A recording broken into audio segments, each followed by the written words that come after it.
మీ urine కలర్‌ని బట్టి మీ హెల్త్‌ని అంచనా వేయొచ్చని తెలుసా? నేను doctor Krishnamraju, senior consultant nephrologist, care hospital and one life clinics, Visalakshi Nagar, Vizag. White colour clear urine. ఇది వాటర్ ఎక్కువగా తీసుకుంటే వచ్చే కలర్. ఇది సాధారణంగా జరిగేది. లైట్ యెల్లో కలర్ యూరిన్ అందరిలో ఎక్కువగా కనిపించేది. ఇది నార్మల్ యూరిన్. డార్క్ యెల్లో కలర్లో యూరిన్ రావడం మీరు డీహైడ్రేట్ అయ్యారని సూచిస్తుంది. బి కాంప్లెక్స్ టాబ్లెట్స్ తీసుకోవడం వల్ల కూడా యూరిన్ కలర్ డార్క్ యెల్లోగా మారొచ్చు. Red colour urine. ఇది ఎప్పుడైనా యూరిన్ వెళ్ళే మార్గంలో ఏదైనా ఇంజరీ అయితే బ్లడ్ మిక్స్ అవడం వల్ల ఈ కలర్ రావచ్చు. సాధారణంగా కిడ్నీ స్టోన్స్ వల్ల ఈ కలర్ యూరిన్ వచ్చే అవకాశం ఉంటుంది.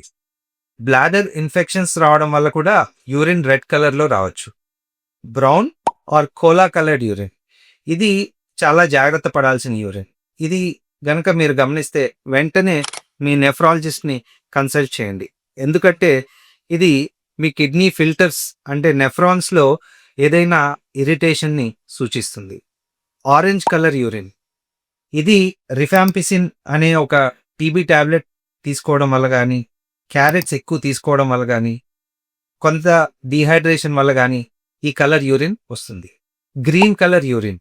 ఇది కొన్ని మెడిసిన్స్ వల్ల కానీ, కొన్ని ఫుడ్ ప్రోడక్ట్స్లో యూజ్ చేసే డైస్ వల్ల కానీ ఈ కలర్ యూరిన్ రావచ్చు. క్లౌడీ యూరిన్ అంటే పొగమంచులాగా క్లియర్గా లేని యూరిన్. ఇది యూరినరీ ట్రాక్ట్ ఇన్ఫెక్షన్ సివియర్గా ఉంటే వచ్చే కలర్. ఫైనల్గా మిల్కీ అంటే పాలులాగా ఉండే యూరిన్. ఇది లింఫాటిక్ సిస్టమ్ అనే ఒక సిస్టమ్ డ్యామేజ్ అయితే వచ్చే కలర్. ఇది ఫైలేరియాసిస్ అనే జబ్బులో కూడా ఈ కలర్ యూరిన్ రావచ్చు.